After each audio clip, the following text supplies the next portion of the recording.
Hace tiempo conocí a una chica que lo estaba pasando mal. Había tenido una ruptura reciente, estaba muy hundida y me dijo que sentía las cosas de una manera muy intensa porque era una persona paz. Le pregunté que qué significaba y me dijo que eran las siglas de persona altamente sensible. Es un término que se ha hecho popular en redes sociales como Instagram, TikTok, YouTube y que describe a personas que procesan sus emociones y su entorno de una manera más profunda, más intensa que el resto. De hecho, hay muchos vídeos en YouTube, divulgados incluso por psicólogos y psiquiatras conocidos, hablando de las personas paz. Y en los comentarios se puede ver a mucha gente que se siente identificada y por fin comprendida. Pero vamos a meternos en el meollo del asunto, a consultar las fuentes acerca de este concepto y ver si realmente hay alguna evidencia sobre la condición, sobre la forma de ser de las personas paz. Tenemos 3 puntos importantes que analizar. Uno de ellos es el cuestionario oficial que creó la propia Elaine Aron, la psicóloga que acuñó el término de persona paz con la publicación de su libro The Highly Sensitive Person en 1996. Aron creó este cuestionario para averiguar si eres una persona paz. El segundo aspecto que vamos a ver son los estudios sobre la sensibilidad del procesamiento sensorial, la característica más técnica, más distintiva de las personas paz. Y el tercero es si el término paz tiene relación con algo que ya se ha investigado antes, concretamente el rasgo neuroticismo, que es uno de los 5 grandes rasgos del Big Five. El Big Five es la teoría sobre personalidad que más evidencia científica tiene en la actualidad. Vamos a ver estos 3 puntos. El primero es el cuestionario.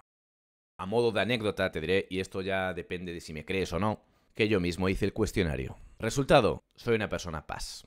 Y claro, uno podría pensar, pues tiene sentido, soy psicólogo, empatizo mucho con la gente, creo que soy sensible a las emociones, es cierto que me gusta desconectar a menudo y hacer muchas cosas en solitario, pero claro, y uno se pregunta, ¿a quién no le ocurre todo esto?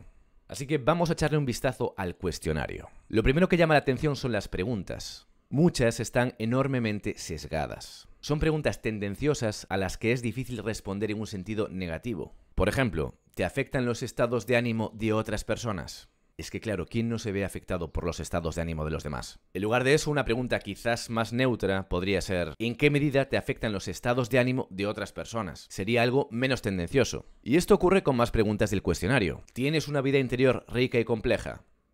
Y a ver, vale que esto es una escala con varios niveles de respuesta, pero es complicado no situarse en el extremo positivo de las preguntas, ya que se basan en afirmaciones que apelan a características humanas comunes, como la empatía. Y esto ocurre con más preguntas. No voy a pararme ahora a comentarlas todas, así que te dejo el link en los comentarios por si te interesa hacer el cuestionario. Y es que claro, lo que ocurre con estas preguntas es que contienen lo que se denominan descriptores vagos, que pueden encajar casi con cualquiera, dependiendo del momento de su vida en el que esté o de cómo interprete la pregunta. Y es inevitable que me vengan a la cabeza los arquetipos de Jung, los eneatipos de Claudio Naranjo o incluso el horóscopo. Ese engaño masivo de nuestra cultura de que la posición aparente del Sol con respecto a unas constelaciones definidas arbitrariamente en el momento en que naciste puede afectar a tu personalidad.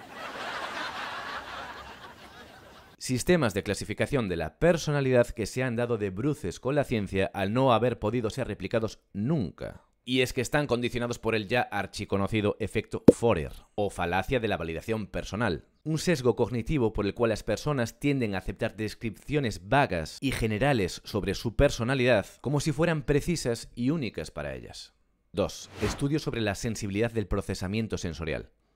Aquí la cosa se pone interesante, porque el Sensory Processing Sensitivity, perdón por mi inglés, es el término que Aron usa para intentar darle base científica al concepto paz. Y existen varios estudios en los que participó la propia Elaine Aron que se han hecho al respecto. Pero, ¿qué ocurre con estos estudios? Pues que si vamos a la metodología, vamos a descubrir que las muestras son pequeñas, hay sesgos en la elección de los participantes, las definiciones sobre SPS son muy ambiguas, es un concepto que no está delimitado, existen cambios en el protocolo de las entrevistas para hacer los cuestionarios en mitad de los estudios, falta validación psicométrica, control de las variables relevantes, problemas de fiabilidad y de validez. ¡Empollón, menos palabrería! Y además ninguno de estos estudios se ha podido replicar.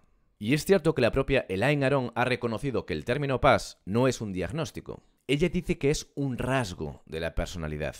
Pero ¿esto es así? Vamos a verlo en el tercer y último punto. El término paz coincide con algo que ya se ha estudiado con anterioridad y que es el rasgo neuroticismo. Las personas paz y las de alto neuroticismo comparten una alta reactividad emocional, que se ponen fácilmente de mala hostia, que sufren mucho por los problemas del día a día, aunque sean cosas aparentemente nimias, comparten una alta sensibilidad a los estímulos, ruido, luces, multitudes, y tienen una alta vulnerabilidad al estrés, lo que puede hacerlas más propensas a sentirse abrumadas por situaciones intensas o críticas. Pero el neuroticismo, a diferencia del concepto PAS, sí que está ampliamente estudiado, ya que es uno de los 5 grandes rasgos de la personalidad según la teoría del Big Five, que ya hemos dicho antes que es la teoría sobre la personalidad que más evidencia científica tiene hasta el momento. En otro vídeo nos detendremos a ver esta teoría, pero los 5 grandes rasgos a modo de resumen son: apertura a la experiencia, curiosidad, creatividad y disposición para probar cosas nuevas, responsabilidad, organización, autodisciplina y fiabilidad, extraversión, sociabilidad, energía y tendencia a buscar estimulación externa, amabilidad, empatía, cooperatividad y disposición a ayudar a los demás, y neuroticismo, tendencia a experimentar emociones que generan malestar, como la ansiedad, la ira o la tristeza. Además, el modelo del Big Five ha sido validado en múltiples culturas y poblaciones. Su aplicación es muy común en investigaciones sobre la personalidad y tiene un gran apoyo de la literatura científica. Sigue superando incluso en respaldo a su sucesora, que es el modelo Exaco, que añade a los 5 rasgos el rasgo honestidad-humildad. Entonces, si el concepto neuroticismo ya explica estas características, ¿para qué necesitamos el concepto PAS? Podríamos decir que es casi un duplicado, una forma, una etiqueta más atractiva para referirnos a algo que ya se ha estudiado desde hace décadas. Como mucho, el PAS añadiría al neuroticismo una mayor sensibilidad sensorial y profundidad emocional, conceptos que al menos de momento no han sido bien delimitados, bien definidos, y por tanto es difícil que se puedan hacer investigaciones sólidas al respecto. Conclusión.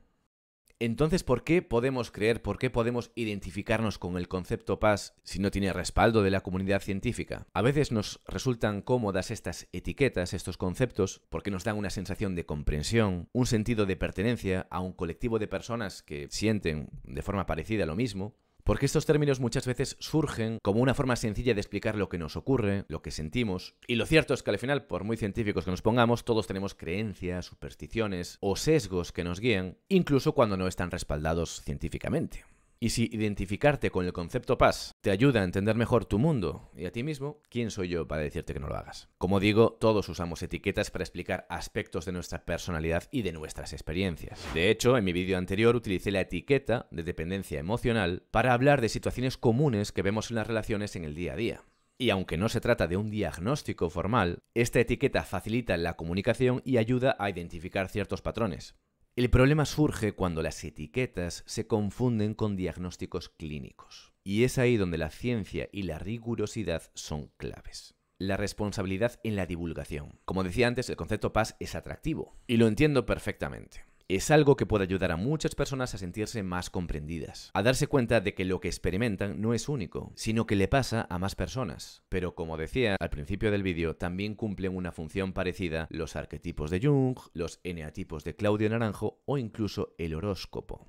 Ofrecen explicaciones para dar sentido a lo que nos pasa. Sin embargo, como psicólogos debemos basarnos en la ciencia. El código deontológico es claro al respecto. Si siguieras el código estarías en el consejo. Y nuestro deber a la hora de divulgar es matizar cuando estamos hablando de etiquetas y cuando estamos hablando de diagnósticos, cuando estamos hablando de cosas que han sido respaldadas por la evidencia y cuando estamos hablando de hipótesis, o de cosas que todavía no se han demostrado. No se trata de rechazar ideas interesantes, sino asegurarnos de que lo que comunicamos está en consonancia con el conocimiento científico disponible. Y muchos conceptos como este han sido revisados y corregidos con el tiempo. Y eso está bien, no deberíamos casarnos con una teoría o con una idea. El conocimiento sigue evolucionando.